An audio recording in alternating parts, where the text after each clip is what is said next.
Conexión Abierta, ganadora del Martín Fierro Digital 2017 y 2019 como mejor radio nativa digital. Conexión Abierta, nuestra forma de hacer radio. Auspicia este programa. Después de tanto poner el pecho, llegó el momento de poner el brazo. Es hora de vacunarse. Inscribite y descarga la aplicación en vacunatepba.gba.gov.ar. Municipio de Morón, Corazón del Oeste. En Morón volvió el día verde. Los miércoles solo sacar residuos reciclables. Solo residuos reciclables. Como papel, cartón, plástico, vidrios y metales. Todos limpios y secos. De esta manera nos cuidamos y cuidamos nuestro planeta. Municipio de Morón, Corazón del Oeste. No dejemos de cuidarnos. Usemos siempre tapaboca. Mantengamos distancia. Elijamos espacios abiertos. Ventilemos lugares cerrados. Para más información, entra a buenosaires.gov.ar/coronavirus. Cuidarte es cuidarnos. Buenos Aires Ciudad. Vamos por más seguridad. Morón incorporó efectivos policiales y nuevos patrulleros a la policía bonaerense. De esta forma, reforzamos las tareas preventivas en todo el distrito. Municipio de Morón, Corazón del Oeste. Convivir es cuidarnos. Legislatura de la Ciudad Autónoma de Buenos Aires. En Morón avanza el plan de repavimentación y bacheo, con renovación de calzadas, cordones y luminarias. Así mejoramos la circulación, la seguridad y la calidad de vida de los vecinos y vecinas. Municipio de Morón, Corazón del Oeste. Córdoba te ama a vos. Naturaleza rodeada de arte, gastronomía, aventura, paisajes combinados con lo mejor de nuestra provincia. www.cordobaturismo.gov.ar. Córdoba Turismo. Aquí comienza Tenés que saberlo. Conducción y producción general, Hugo Machiavelli. Un espacio dedicado a los temas que emergen de la sociedad, la política y la cultura, junto a un equipo de profesionales. Dale, dale con el look.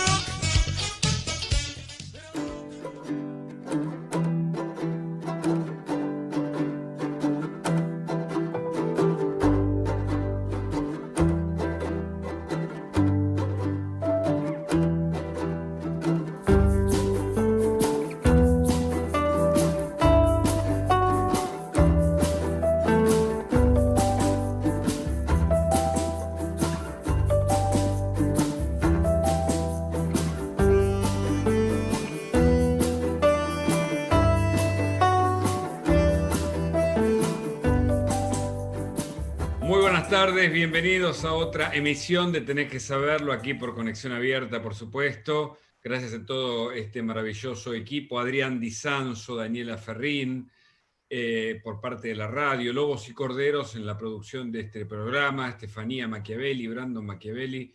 Yo soy Hugo Machiavelli y en este caso conduzco este programa en su sexta temporada. Estamos muy contentos de ser parte de esta emisora, con notas que, bueno, en este caso apuntan a conocer a personalidades destacadas de nuestra cultura, de la actividad, empresarial, de la actividad del pensamiento, vinculado a distintas disciplinas, hombres del derecho, juristas, economistas, comunicólogos, politólogos, bueno, todos los cientistas sociales que en general nos ayudan a entender mejor lo que está pasando. Y hoy vamos a hablar con Damián Di Pace.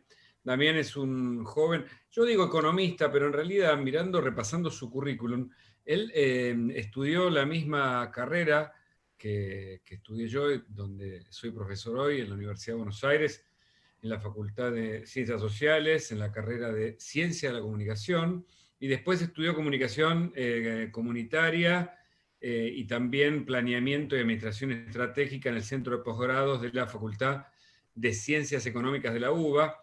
Es uno de los directores de Focus Market y lo vemos muy habitualmente en medios importantes, programas y canales, contando una visión de la economía muy vinculado con las ciencias sociales, como decíamos, y es interesante tenerlo en esta tarde. Hola, Damián, gracias por el contacto. ¿Cómo va? ¿Cómo estás, Hugo? Así es, estudié comunicación y después estudié economía. porque Mirá. hice el posgrado en economía, maestría en marketing y doctorado en economía. Después me vinculé, pero lo mío es la comunicación económica. A mí me gusta comunicar la economía. Mirá qué interesante. O sea, es que en mi caso, bueno, graduado de ahí, de una generación intermedia. Yo soy de la generación, ponele, para que te ubiques ahí, de Martín Sicioli, Lorena Maciel. Antes de mi graduación o de la generación de esta periodista tan importante que partió hace poquito por el mal ¿Argumedo? ¿Cómo? ¿Alcira Argumedo? No, no, no, no. No, la periodista que partió hace poquito, ay, ¿cómo se llama? Estuvimos cuando se cumplieron los 30 años de graduación en la carrera. Débora Pérez Volpin, ahí está. Ah, claro. Compañero de ella. Hay como dos generaciones, yo digo, los de Marcelo T y los de Ramos Mejía, que es en Parque Centenario. A mí me tocó las dos. Yo estudié. A mí también, claro. Ah, sí, bueno, entonces Claro. somos parte de la misma generación. Yo arranqué en el año 96 la carrera. Bueno,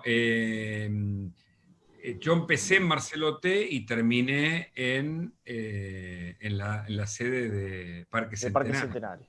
Claro. Y hoy enseño en la sede donde se mudó finalmente, que es Santiago del Estero. Que no la conozco, me tenés que invitar, Hugo. Me tenés que invitar a una clase cuando se pueda. Con mucho gusto. Está muy buena la sede. Y vos sabés que es una carrera que amo porque ahí descubrí también, transitando y ya ejercitando un poco el periodismo. Este año cumplo 30 años de carrera, pero en julio del 91 comencé con un programa de radio en una FM comunitaria. Transitando, redescubrí mi vocación por la investigación y después yo me fui a estudiar un posgrado a Salamanca de Derecho en Crimen Organizado, Corrupción y Terrorismo. Pero mirá vos, esto lo digo porque fíjate cómo esa carrera te permite como un despegue, en tu caso hacia Totalmente. la economía, en mi caso más hacia el... ¿Qué radio comunitaria, Hugo, estabas vos? No, en ese momento hice un programa... Estaba La Tribu, me acuerdo. Claro, ¿te acordás de La Tribu? Claro, bueno, lo nuestro era más modesto aún, era una FM que estaba en Lourdes, el lugar donde yo vivía, que es Santos Lugares, y se llamaba FM Lourdes. Y ahí hacíamos un programa, yo agarré dos jóvenes talentos de quien, digamos, hoy soy amigo de uno, vive en Misiones, periodista muy importante allá, que se llama Walter Anestiades, pero éramos compañeros en uno de los talleres, y Gastón Femia, que después se fue para la sociología, no lo vi nunca más, y me encantaban los dos, uno era más intelectual, el otro más de la expresión, Walter, y armamos un programa de radio que se llamaba Fuera de Tiempo, y la verdad que siempre lo cuento como experiencia, no nos escuchaba ni nuestros padres, ¿viste? Porque era muy malo el programa. Es así, claro, es siempre fueron los uno arranca inicios, así, ¿eh? También Claro. fueron los inicios, claro. ¿Sabés que yo arranqué, me vinculé a la economía y muchos de los oyentes o quienes nos escuchen lo van a conocer a través de Eno Chaguiar. Eno Chaguiar fue secretario de Comunicación de la Nación en la presidencia de la Rúa. Él dictaba un seminario en comunicación, el optativo, que era un seminario de comunicación organizacional y empresaria, y ahí me empezó a picar el bichito de los negocios. Por eso después hice el posgrado en económica, después hice la maestría en marketing, después hice el doctorado en economía, y hoy escribo para la colección de economía de Udeva. Mis 4 libros son de la colección de economía de la editorial de la Universidad de Buenos Aires. Claro, esa gran editorial además, ¿no? Exactamente. Y todos arrancamos en esos programas que quizás no eran tan escuchados. En mi caso, estuve en radio, en La Tribu, y en la década de los 90 estuve en radios de la ciudad y en FM Supernova. No sé si te acordás de FM Supernova. Sí, de nombre. La Tribu era muy famosa. De hecho, alguna vez me crucé con un docente que estaba ahí y que después era así de mi generación. Era docente cuando yo estaba cursando, pero hoy sigue siendo docente. Pero sí, de esa me acuerdo un poco menos. Bueno, y en uno de los programas que hacíamos era un programa que venía ya de hace décadas, que se llama Naftalina para que nadie se apolille. Era un programa humorístico donde yo hacía una columna de mercados extravagantes, o sea, extraordinarios, locos, que después terminó siendo un libro mío. Así que siempre te deja una gran experiencia, esas lucecitas rojas primeras que se prenden, ¿no? Claro, bueno, hoy me pasa, ya es el segundo año en el que no puedo ir a la facultad porque no se nos permite clases presenciales a quienes dictamos allí en la UBA, en sociales y en comunicación, y sí lo doy a través de Zoom y de la plataforma del campus virtual que tiene la UBA, pero siempre pienso y trato de incentivarlos a que utilicen eso solo como una plataforma de despegue para sus propias vocaciones, sueños, deseos, y que, viste, si uno persevera y si uno, viste, camina digamos, y avanza conformándose del mejor modo, uno no tiene que parar nunca a estudiar, esta es una de las claves, porque en eso, en ir eligiendo distintas manifestaciones vinculadas con la carrera, con la vocación, vas redescubriendo, ¿viste? Te vas rearmando en el proceso, ¿viste? En el que uno no termina nunca, es un proceso de toda la vida. Así que la verdad, Damián, es muy lindo, yo siempre te elogio y lo habrás visto, porque me gusta mucho escucharte, por eso a propósito esta entrevista, por el modo que vos tenés de plantear la economía desde otro lugar. Me parece pedagógico, didáctico, y ahora lo entiendo mejor. Claro, sos un hombre de la comunicación. Claro, exactamente. Que nos faltaban comunicadores en el campo de la economía. Teníamos economistas que querían ser comunicadores. O sea, el proceso es inverso. Y yo me esforcé por hacer el otro, o sea, ser comunicador y vincularme al campo de la economía. Por eso cuando tengamos entrevista al aire, me vas a citar quizás de otra manera. Cuando me dicen economista, bueno, en realidad no soy licenciado en economía, hice posgrado y doctorado en economía, pero en definitiva soy un periodista especializado en economía. Eso es lo que intento hacer. Correcto. Bueno, a mí me pasa la otra entrevista que tuve con un abogado hace una semana, me decía, doctor, entonces tuve, viste, ya la segunda vez o la tercera, le digo, no, yo no soy abogado, viste, el tipo también, como uno, la simbiosis, viste, la gente te identifica y te pone rótulos, y el primer rótulo a la mano para presentarte era el de economista, pero bueno, claramente te dedicaste a la economía, con lo cual Sí, no claro. está mal, pero ahora sí entiendo mejor por qué esa pedagogía en la explicación de la economía, que no sé si es tan compleja, o la Argentina, a partir de sus desaciertos históricos, terminamos haciendo de la economía es casi una ciencia oculta, o a develar, o a tratar de entender, porque, bueno, una cosa es la macro, otra es la micro. ¿Querés que arranquemos por ahí? Si es un problema argentino o es un problema de disciplina en general. Bueno, yo creo que la economía no es difícil de entender. En definitiva, no termina de dejar de ser una ciencia social.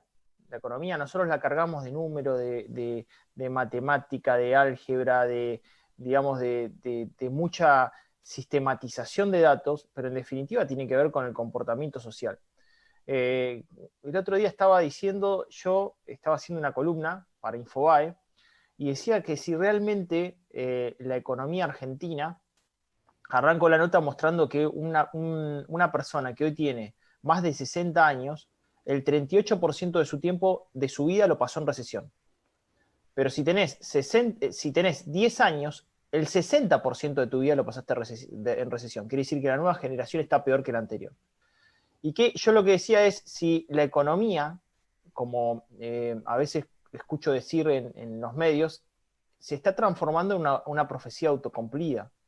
Es decir, si en definitiva nuestro nivel de expectativas desde el punto de vista psicológico ya colectivo genera que seamos tan pesimistas que en definitiva termine generándose un cuadro macroeconómico con elevada inflación, alto nivel de deuda, restricción externa, caída del Producto Bruto, ciclos de crecimiento y recesión y caída de la economía permanentemente, caída del Producto Bruto Interno, deterioro del ingreso, cierre de empresa, bueno, lo que vemos periódicamente que pasa en nuestra economía. Y yo digo que de ninguna manera es una profecía autocumplida, tiene fundamentación. ¿Y dónde está basada la fundamentación? Porque uno puede decir, bueno, yo tengo expectativas negativas, no, están fundamentadas. Porque si vos tenés 60 años, o más de 60 años, y casi el 48% de tu vida lo pasaste en recesión, mirá si no tenés fundamentación para decir que dictadura y democracia en Argentina han hecho mal las cosas en plano económico. Había el otro día un informe del Fondo Monetario Internacional que mostraba que desde el año 1980 hubo al 2020 el Producto Bruto Interno per cápita de Argentina creció solamente 7,5%. El de Chile creció 161%. Wow. Entonces, hay digamos, una profecía autocumplida cuando en definitiva en 40 años nos vienen sucediendo las mismas cosas y al resto de América Latina le viene sucediendo cosas diferentes. Inflación de inflación de abril. Vamos a tener una inflación que duplica a toda América Latina. O sea, en América Latina la inflación acumulada de todos los países de América Latina, exceptuando Venezuela, es del 2,6%. Nosotros venimos duplicando esos números de América Latina. Es decir, Argentina es lo extraño dentro de la región. Entonces, en definitiva, no sé si es una ciencia oculta. Yo creo que está claro la situación que nos termina sucediendo, está claro lo que está pasando en el actual contexto con el ministro de Economía respecto de la puja interna por definir el cuadro macroeconómico. Fíjate que Argentina debería estar arreglando y solucionando sus cuentas fiscales y, en definitiva, el ministro de Economía, que fundamenta que tiene que bajar el gasto público, que tiene que generar una eliminación de subsidios sociales, en definitiva, termina vencido frente a un ala política que le dice, no, mirá, este año eleccionario es 9%, no me importa cuál es el costo de esto, ni social ni político. Y así estamos, no solamente con este gobierno, sino con todos los últimos gobiernos de los últimos años, ¿no? Vos sabés que es muy interesante esta mirada. He sido profesor de historia de los medios, la historia me apasiona mucho. Me quedé solo dando clases en la UBA después de... ¿Con Rivera? ¿Cómo? Bueno, ¿Con Rivera? Con Rivera, claro, por admiración a Rivera, su adjunto era Pese. Claro, un genio.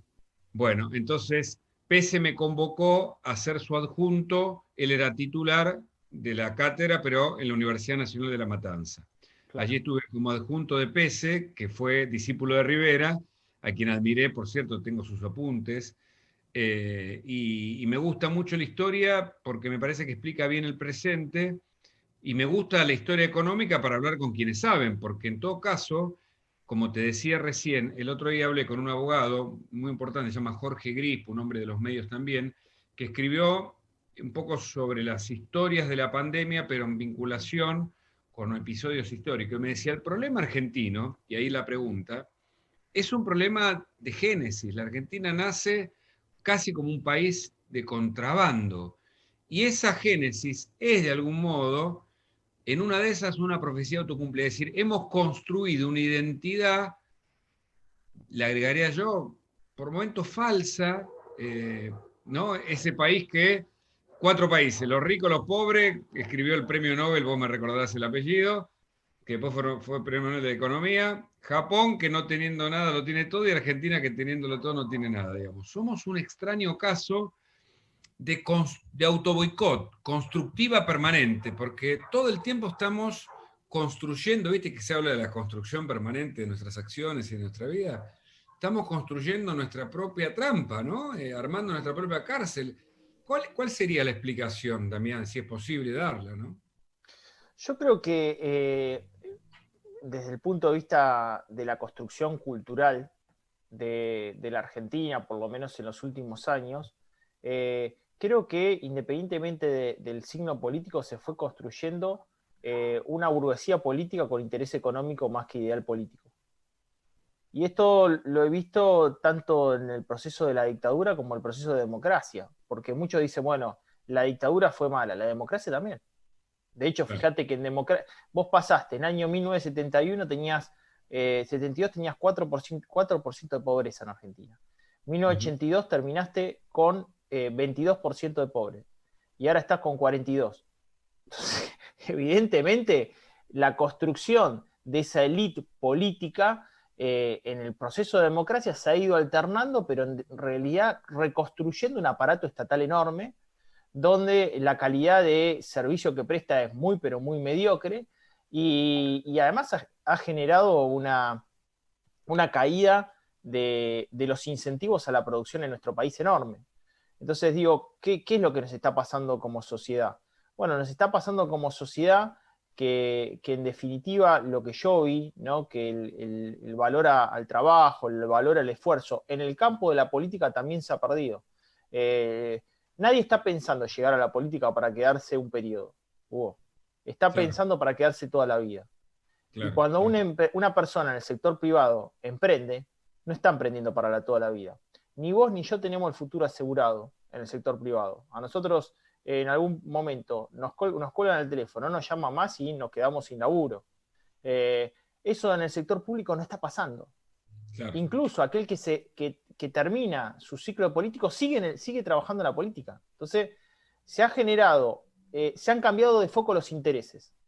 El interés no está basado en el bien social.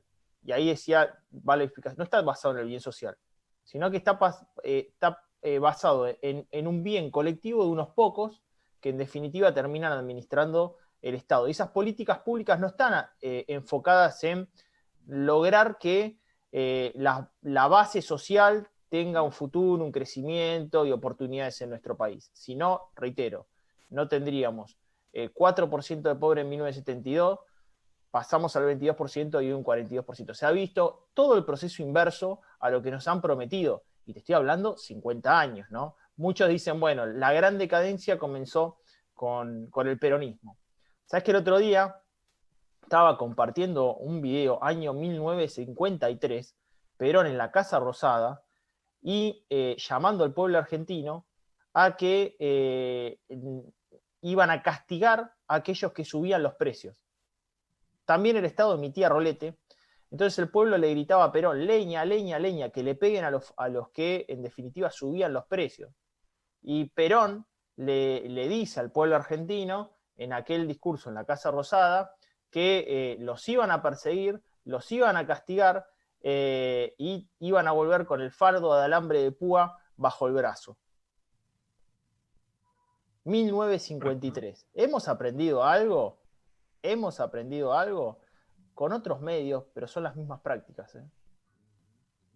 Interesante, porque te remontás a los 50, muchos hablan de los 70 y otros hablan de la generación del 80, pero de 1880, ¿no? Aquella generación que sentó las bases de una Argentina republicana que tampoco pudo solucionar las desigualdades incipientes en ese momento, que también vieron incluso Einstein cuando en 1910 visitaron la Argentina junto con otros que veían que la Argentina era muy promisoria y que representaba tal vez una potencia para el mundo. Cuando yo fui a Ellis Island, ahí enfrente de la Isla de la Libertad en Nueva York, y se ven los libros históricos, ¿viste? Nosotros tenemos lo nuestro acá, pero es muy difícil de visitar, ¿no? En inmigrantes. Y allí aparecían Nueva York y Buenos Aires como dos propuestas, pero Buenos Aires era todavía superadora en términos de la perspectiva de lo que ofrecían las Pampas.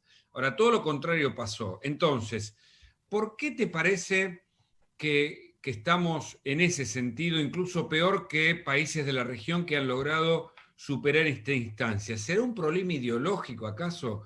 Los dos venimos de la UBA, sabemos que ahí hay mucho análisis y mucha densidad bibliográfica para entender lo que pasa desde una perspectiva interesante cuando uno tiene 20 años o un poco menos o un poco más, leer algunos artículos, leer a Weber, leer a Marx, que fue periodista en sus inicios antes de ser economista, entre otros, nos abrieron los ojos a la dominación. Ahora, también podemos quedar ahí, ¿no? En la instancia de la ideología casi como un lastre que arrastramos como país. ¿Qué te parece o no? Bueno, respecto del fenómeno UBA, que muchos critican respecto de, bueno, los que van a la UBA en definitiva tienen una concepción del paternalismo estatal. Yo no la viví, y yo fui a la UBA. Yo no la viví.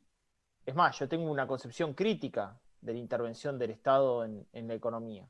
Entonces también creo que depende también de qué es lo que uno tenga como construcción en el proceso intelectual. Reconozco que tengo compañeros que serían imposible, por ejemplo en el campo de la economía, de leer a, no sé, la Escuela Austríaca de Economía, que tiene una mirada mucho más liberal. Ni siquiera lo han leído, porque no quieren ni saber qué puede pasar del otro lado de la teoría keynesiana, donde el Estado tiene que tener un mayor nivel de participación en la economía, donde en definitiva la emisión monetaria tiene que generar impulsos a la demanda agregada en el mercado interno, etcétera, donde hay otras escuelas económicas que fundamentan todo lo contrario, y sí reconozco que hay miradas obtusas en eso. Ahora, también me preocupa el proceso de enriquecimiento cultural interno respecto de qué es lo que está pasando en Argentina. Por esos caminos, la realidad es que logramos estos resultados. porque en definitiva el sector privado perdió protagonismo. Nosotros vamos a terminar una pandemia, Hugo. O sea, nosotros estamos teniendo un nivel de asistencia social inédita. En el año 2020, en algún momento del año, 32 millones de argentinos recibieron un cheque del Estado. 32 millones de argentinos, porque tuviste 9 millones de IFE solamente. 32 millones de argentinos recibieron algo del Estado. O un subsidio, un crédito, por los monotributistas. 32 millones de argentinos. Bueno. La realidad es que estás en una circunstancia donde las pymes, por ejemplo, que son el mayor generador de empleo en Argentina, es el 97% del volumen empresario y es el 70% del empleo de nuestro país, están en una situación donde, mientras, para tomarlo en términos comparativos, en Chile hay 42 pymes por cada 1.000 habitantes, Argentina va a terminar esta pandemia entre 14 y 20 pymes por cada 1.000 habitantes. Es decir, vamos a tener menos densidad empresaria, más monotributistas y autónomos, más gente fuera del sistema y más nivel de asistencia social. Entonces, ¿cuándo se da vuelta la rueda? Si no se dio vuelta la rueda en pandemia, que fue el peor momento de la economía argentina, para mí la situación de pandemia, muchos van a decir, no, no exageres, para mí la situación en pandemia es peor que en muchos aspectos del 2001. En el 2001 teníamos 2 millones de planes de trabajar. Ahora tenemos muchísimo más de asistencia social. En el 2001 no teníamos retraso tarifario. La inflación era entre el 1 y 2%. No me estoy equivocando, era entre el 1 y 2%. De hecho, con Menem veníamos de deflación.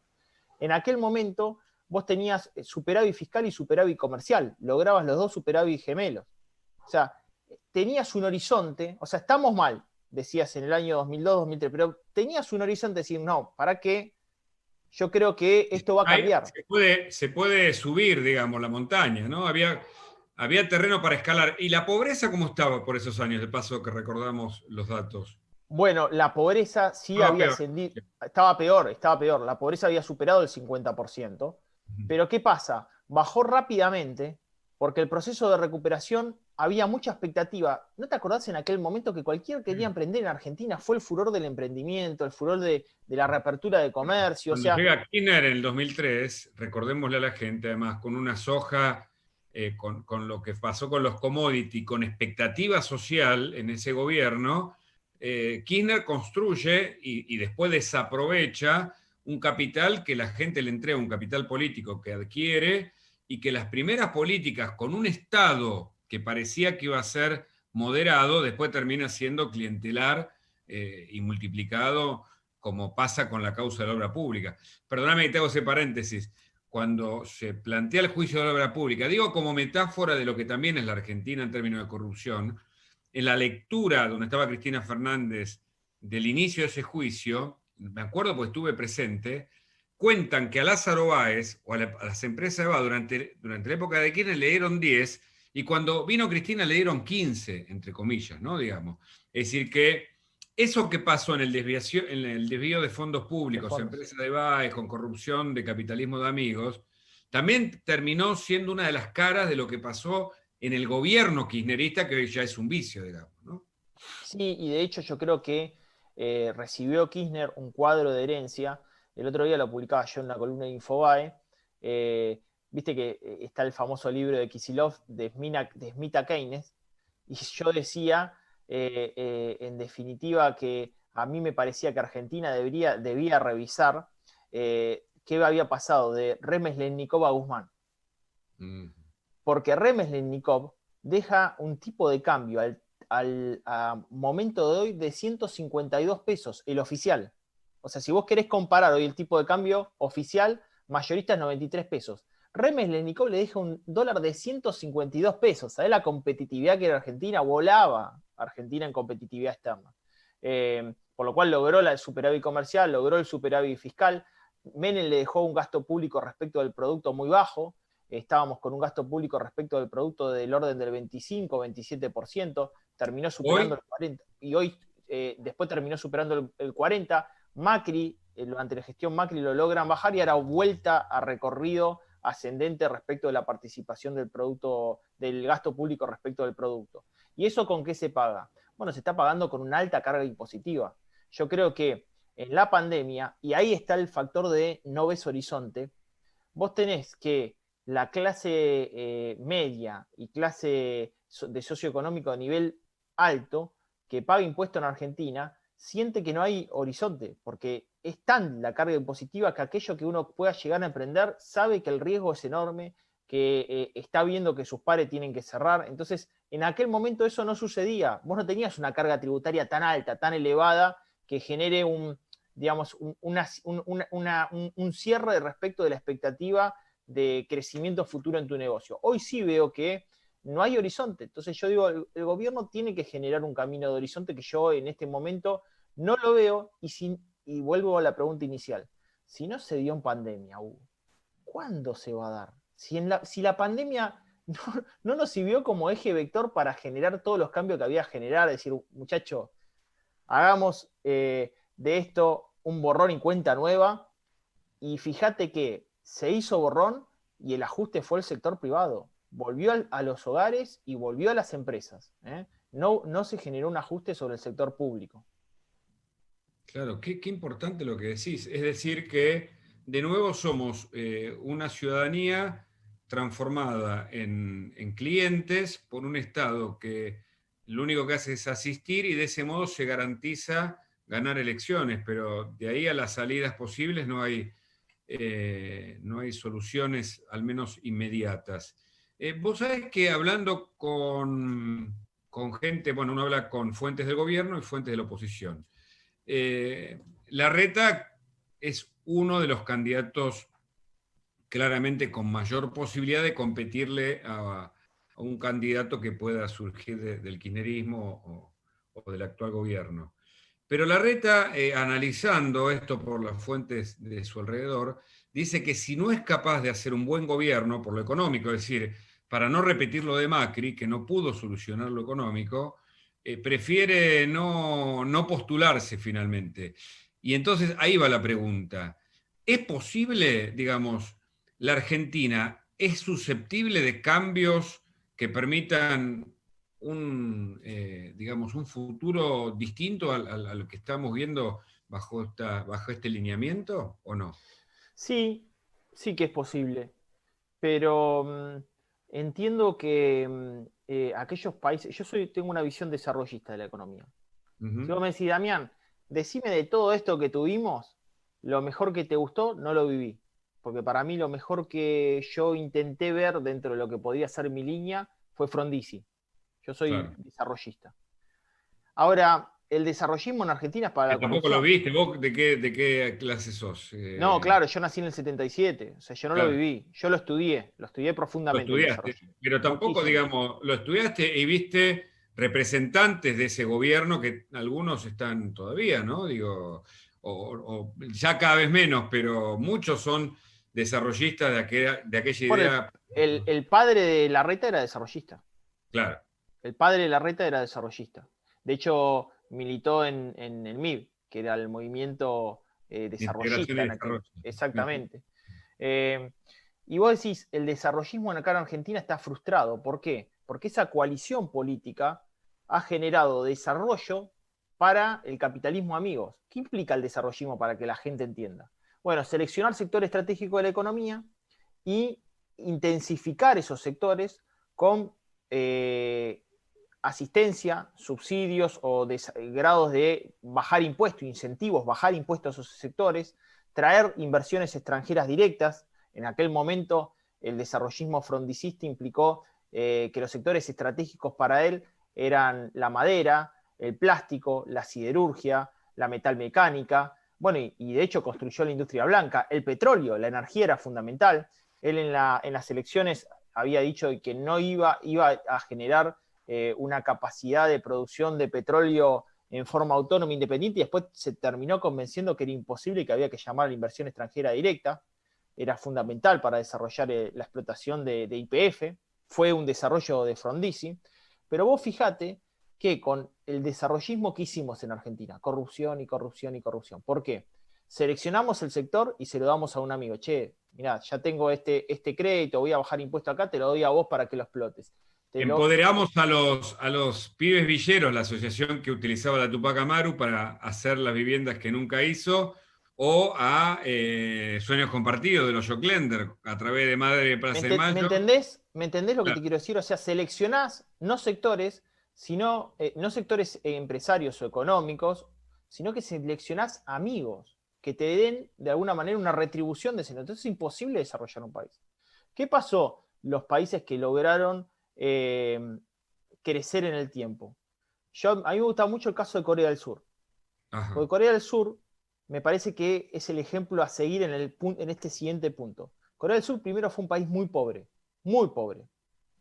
y estuvo gobernado por el general Park, que fue un dictador muy déspota, pero muy déspota. De hecho, a la Hyundai, que se quería dedicar a la textil, le dice: yo te voy a bajar impuestos y yo te voy a dar todos los incentivos, pero vos te dedicás a la automotriz, a la naviera y a la siderurgia. Y eso te lo digo yo.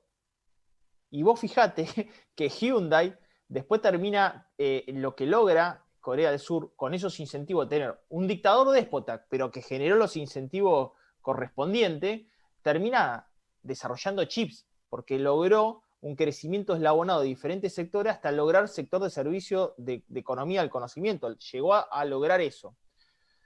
¿Qué pasó? Cuando sale de ese proceso dictatorial, logra generar una alianza con su clase burguesa industrial. ¿Qué pasa en Argentina?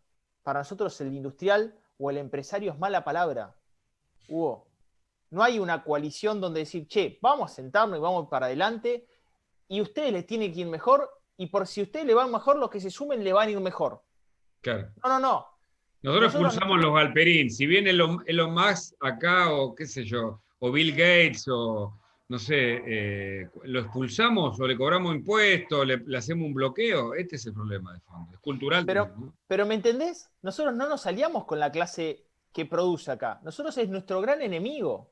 ¿Entendés? Entonces, esa coalición no está en Argentina. Vos fíjate que las coaliciones son de gobierno. Y eso no sirve. La coalición tiene que ser con el sector privado también. Y no capitalismo, amigo, sino decir: muchachos, todos, todos, vengan. Pero es que el Estado no es productivo. El Estado puede dar servicios a su población que los devuelve a partir de los impuestos, que acá encima son malos. Pero no puede ser... Escúchame, perdóname, porque es interesantísimo lo que contás.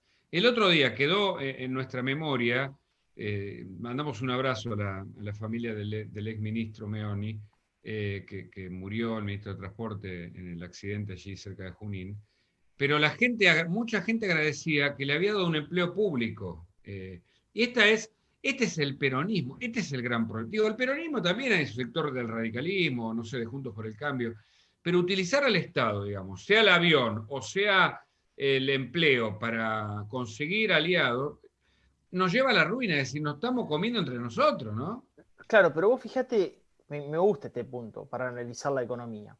Vos fíjate lo siguiente: ¿cuál es mi aliado? ¿Es el que produce o es el que detiene la producción? Listado de bloqueo de camioneros. Escuchá: Mercado Libre, Walmart, Chasqui, Extragras, Químico Oeste, Maxi Consumo, Productos Lácteos S.A., Frigorífico Caliza y Frigorífico Pieres, entre otros, porque, no sé, ya no me alcanza el tuit que había posteado. Bueno, buena memoria. Pero ¿me entendés dónde estamos? La coalición es con eso, es el que bloquea, no el que produce. Y es un dirigente gremial ejemplar, según dice el presidente. Entonces ahí ya está la respuesta, ¿no? Bueno, mirá, viste que Alberto Fernández fue con Guzmán a Europa. Entonces yo hago reminiscencia, estamos tratando de acordar con el Club de París o con el Fondo Monetario Internacional, y recordarás que quedó de la gestión Macri el Tratado de Libre Comercio con el Mercosur, ¿te acordás? El acuerdo con el Mercosur Unión Europea. Esa coalición con el sector de camioneros, mirá lo que le genera a Argentina. El costo del transporte en Argentina por el Producto Bruto Interno es del 20% de lo producido. O sea, en promedio, el costo de transporte representa en Argentina el 20% de nuestro producto. El promedio de la Unión Europea, donde fue Guzmán y Alberto Fernández, es del 7%. La participación del transporte de carga en Argentina, el 93% es por tierra, son camiones, es moyano.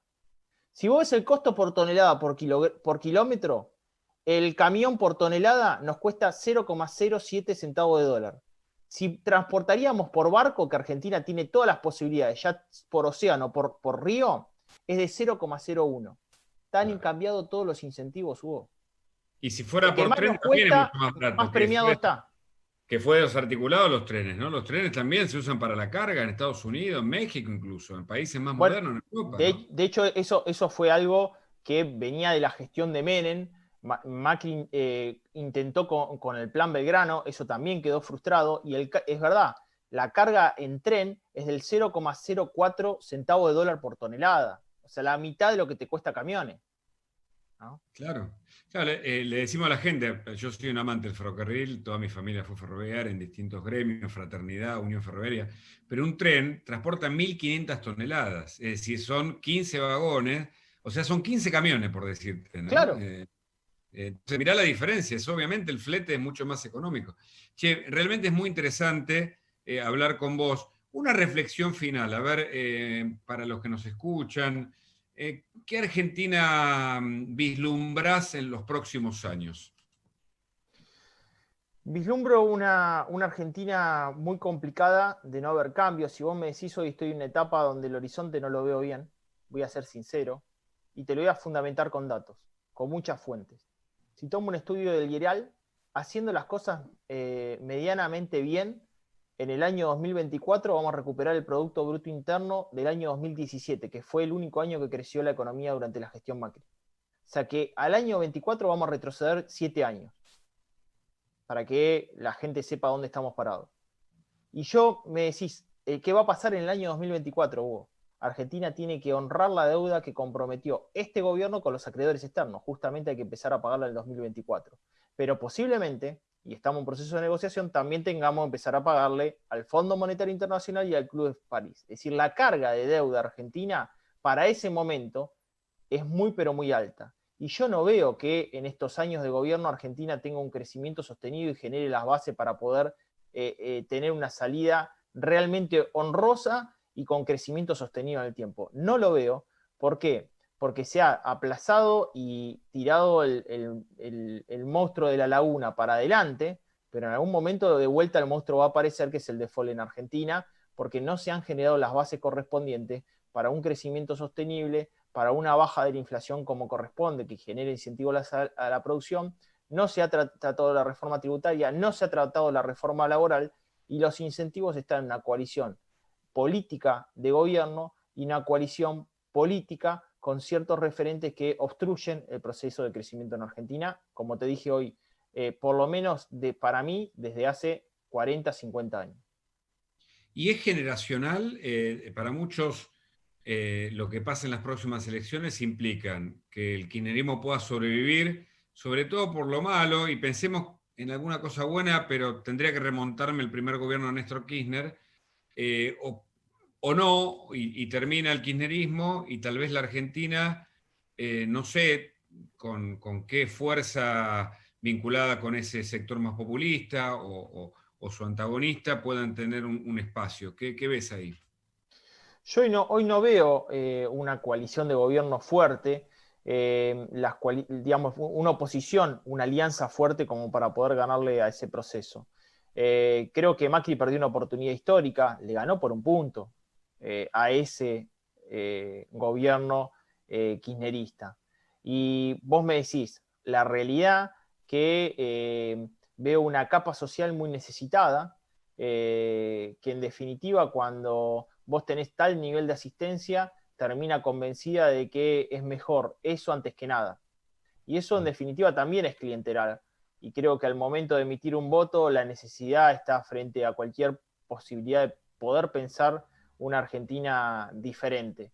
Y esto fue generando un grado de atraso cultural y social tan grande que en definitiva genera un grado de la dependencia, un grado de dependencia muy grande. Yo en ese sentido creo que muchas veces uno piensa, bueno, el futuro está en el empleo, el futuro está en el trabajo, pero el único que puede producir eso es aquel que arriesga. Y acá nadie quiere arriesgar. Y sabes que ahí yo noto una oportunidad. Sé que ahí tenemos una oportunidad. ¿Por qué? Porque de fuera del sistema, los argentinos tienen más de 250.000 millones de dólares, Hugo. O sea, vos tenés un PBI fuera del sistema. Entonces, el día que alguien lúcido diga, señores, vengan. Y vengan, vengan que voy a hacer todo lo que ustedes quieran. Argentina tiene un poder de cambio abismal, pero abismal, ¿viste eso de crecimiento a tasa china? Porque está en los colchones de todos los argentinos, está en la cajita fuerte, está fuera de la Argentina, está. Falta alguien que se anime y que tenga la confianza que le deposita la gente. Exactamente. O sea, el tipo que uno pensaba decir, bueno, Macri, que tuvo esa oportunidad, no logró hacer eso, porque no logró. Digamos, los brotes verdes duraron muy poco. Y nosotros necesitamos no los brotes, necesitamos la planta y que realmente haya un liderazgo que genere el incentivo para que todos esos dólares que están del sistema vengan a Argentina. Macri, yo lo decía en los medios, en el gobierno de Macri, Macri está equivocado. Él está buscando la inversión extranjera directa. Argentina tiene que empezar por la inversión local, porque los dólares están. No necesitamos los dólares que vengan afuera, porque el día que vengan los dólares que tenemos nosotros, bueno, lo decía Tato Bores, le compramos la Reserva Federal a Norteamérica. De hecho, Hugo, vos sabés que, este es un dato que es color, Argentina tiene dólares, los argentinos tienen dólares per cápita más grande del mundo después de Rusia y después del propio emisor que es Estados Unidos. Qué bárbaro. O sea, nosotros necesitamos ir a pedirle préstamo a alguien, no. Nosotros los tenemos y no los queremos poner porque los argentinos no quieren arriesgar más en este país. Ese es el problema. Entonces van y buscan, viste, propiedad en Miami, buscan tenerlo no declarado en Suiza. Mirá la pérdida de eficiencia del capital que tiene Argentina. No la quieren poner adentro del sistema porque les tocó un corralito. No la quieren poner dentro del sistema porque fíjate que ahora un tipo que tiene 30 años, que tuvo bono con Macri, le pagaron con un bono al año 30. Entonces también hay una frustración de generación en generación. Entonces nosotros tenemos que cambiar los incentivos. Ahora, el día que uno venga del primer día y los cambie de en serio, Argentina tiene un futuro enorme porque el grado de retraso es tan bajo y el piso es tan bajo que digamos, el techo es muy alto hoy. Damián, te agradezco un montón. Nos quedamos con esa nota de expectativa de que Argentina puede cambiar muchísimo si alguien es capaz de tener la confianza y, por supuesto, el apoyo de toda la gente y, en este caso, evitar las fallas que se vienen repitiendo durante muchas décadas. Ha sido una charla muy amable y muy interesante, como siempre, escucharte. Te mando un fuerte abrazo. Gracias, Hugo. Un placer esta charla distendida. Hablando entre comunicadores de economía y de política. Gracias. Por supuesto, por supuesto. Y chau a toda la audiencia de Tenés que Saberlo, aquí por Conexión Abierta, la semana que viene, otra entrevista para compartir con vos. Cuídate, buena semana, chau.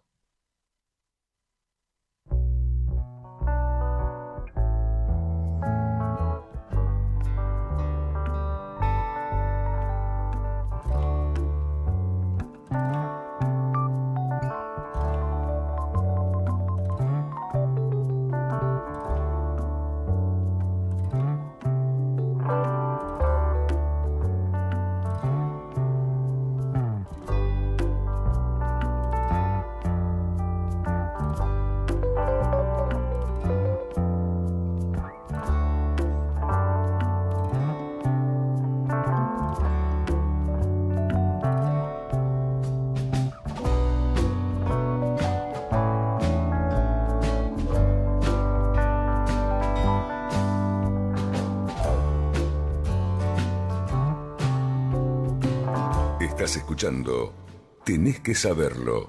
Conducción y producción general, Hugo Machiavelli.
Auspició este programa.